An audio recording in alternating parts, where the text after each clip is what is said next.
Last week we did a quick overview demo of styled columns in Adaptable, which I think a lot of people found very useful. And so I thought today I will do the same with custom columns, particularly actually as one of the questions that we got from that demo was how the two differ.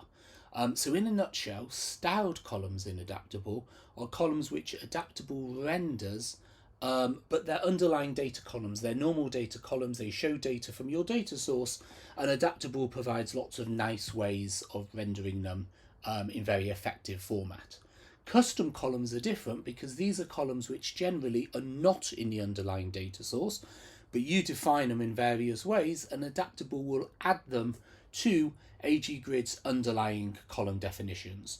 And there's three custom columns that Adaptable provides. Calculated columns, where, as the name implies, the value is calculated based on other calculations. Free text columns, these are columns where you edit your own data, but what you edit, comments, anything you want, gets stored with your state and not with the underlying data source. And action columns, which provide a button that lets you do useful things. So here's a demo of all three types. So let's go full screen. And we'll look at all three of them. So the first, as we say, is calculated column. And here we have two calculated columns. We've got this column here, total PRs, which simply adds these two columns together. So if I add a 0 to this cell here, you'll see that this one updates. And also you'll notice that we've added a format to this calculated column because calculated columns, like all custom columns, once they're created, can be treated like all columns, so you can format them and do anything you want with them. So that's one calculated column. And this is a second calculated column, and this uses an aggregation. What it does is it sums all the GitHub watchers in the grid, but then groups them by language. So you can see anywhere which is JavaScript is got this value, anything which is TypeScript has this value because they're grouped. So they're both calculated columns.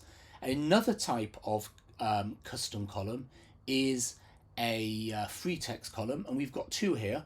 We've got one which is users. This is a string, so anything I add here, so if I add hello world, that gets saved, as I say, with my adaptable state and not with the underlying data source, but it allows you to kind of keep annotations up to date.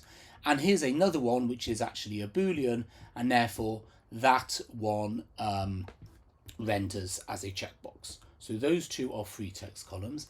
And the last type is an action column, and this is a button, and the button can look anything you want. So in fact here in this TS you can see we have an action column, which is a button where we've put an icon in, and we've also configured it only to display in rows which are TypeScript. And then when I click this here, the action is to open TypeScript.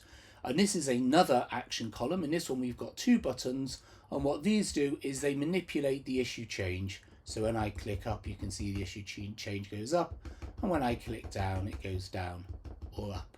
So they're action columns, and there we are. They're the three type of custom columns Adaptable provides. Calculated columns, like in this case and this case, free text columns like here, and then the two action columns here and here.